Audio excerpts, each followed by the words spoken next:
Shalom, estamos nos nossos estúdios da Maoz Israel aqui em Jerusalém e continuamos nossa conversa com você sobre Jerusalém. Como mencionamos em nosso último episódio, quero continuar encorajando vocês para que, à medida que olham e consideram Jerusalém e vejam a fidelidade do Senhor para com Jerusalém, comecem a ver cada vez mais a realidade de que o Senhor cumpre suas promessas ao povo judeu. E o Deus de Israel, seu Deus, é o mesmo ontem, hoje e sempre.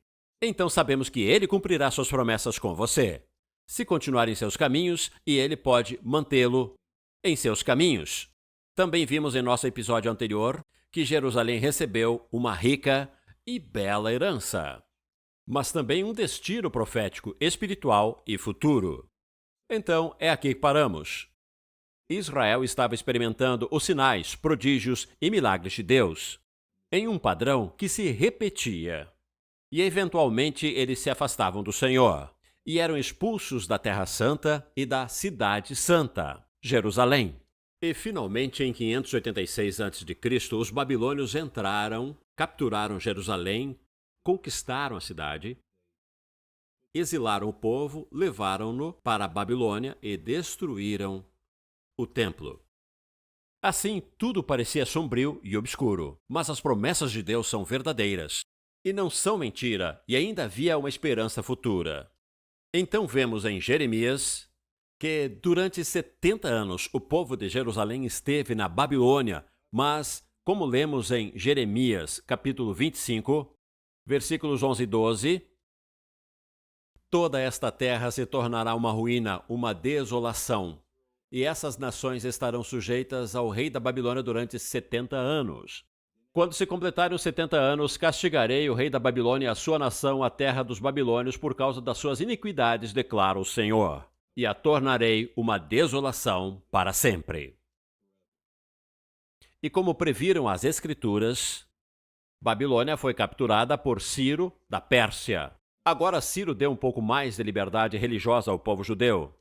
E o Senhor realmente o usou para ajudar a restabelecer Jerusalém. O livro de Esdras começa com o chamado de Ciro ao povo judeu para que retornasse à sua terra. Vamos ler Esdras capítulo 1, versículos 2 e 3.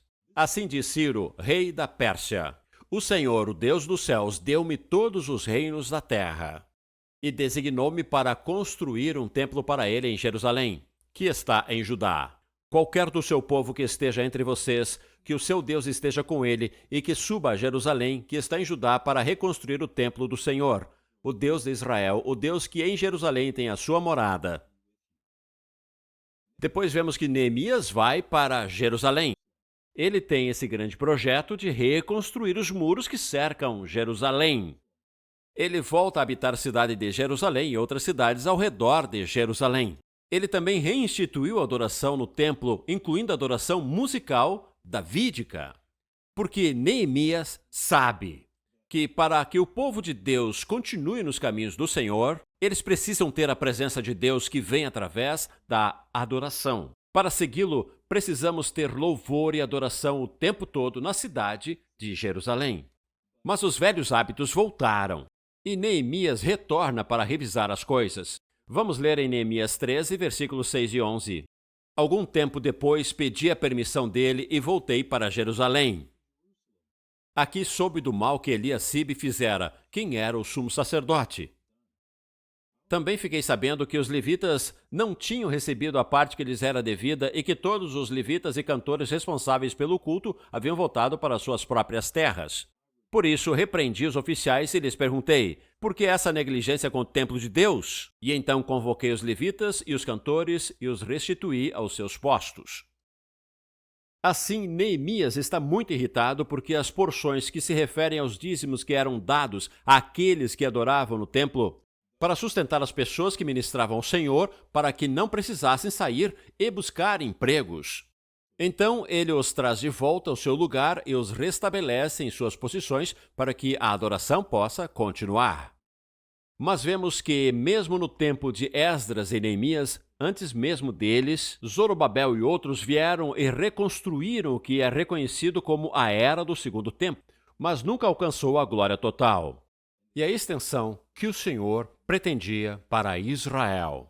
Lemos sobre o destino futuro e a beleza de Jerusalém em Jeremias capítulo 29. Versículos 10 a 14. Vamos ler agora juntos. Assim diz o Senhor: quando se completarem os 70 anos da Babilônia, eu os visitarei e cumprirei a minha promessa em favor de vocês de trazê-los de volta para este lugar, porque sou eu que conheço os planos que tenho para vocês, declara o Senhor, planos de fazê-los prosperar, não de causar dano, planos de dar a vocês esperança e um futuro. Então vocês clamarão a mim, virão orar a mim e eu os ouvirei.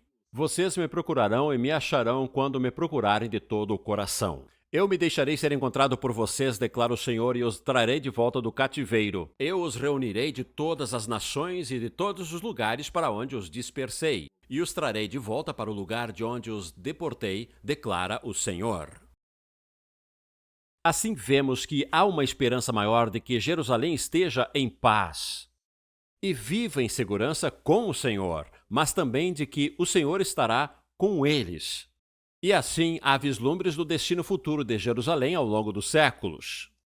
Mas então o mesmo padrão de desobediência e falha em busca ao Senhor realmente começa a acontecer novamente, e vemos que após o tempo de Neemias, Israel é dominado por potências estrangeiras e Jerusalém deixa de ser soberana, passando a estar cada vez mais nas mãos dos gentios. Vemos que Roma finalmente vem, após o período dos Macabeus, retoma Jerusalém e conquista a cidade.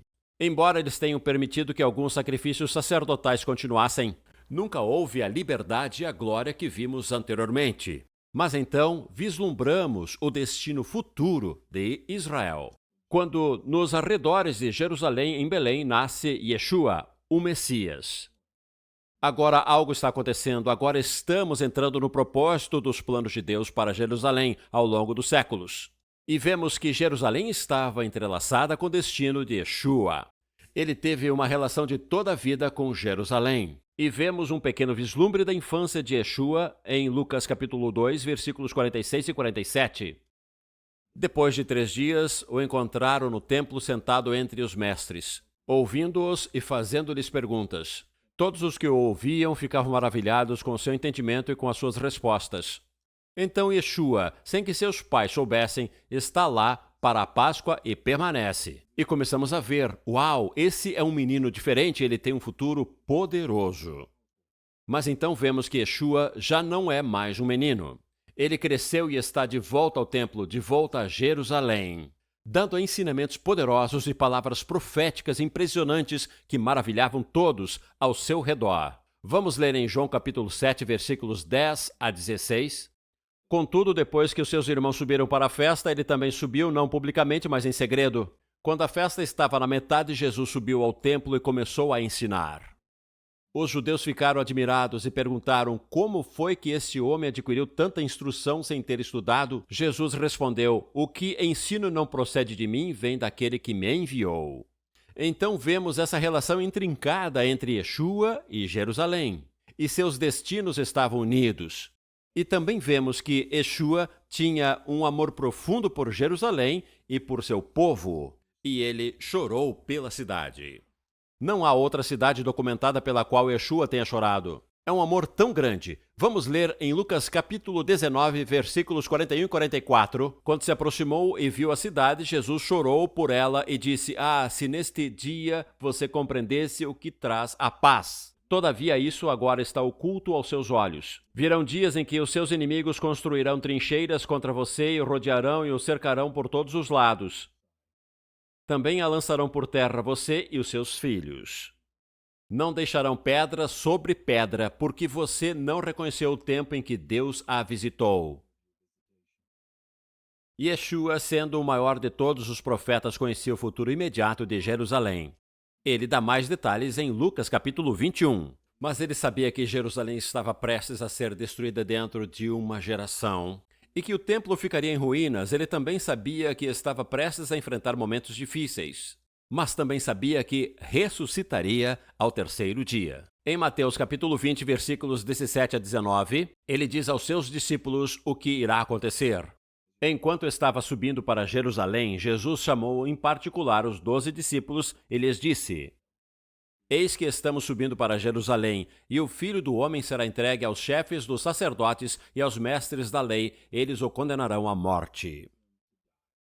E o entregarão aos gentios para que zombem dele, o açoitem e o crucifiquem.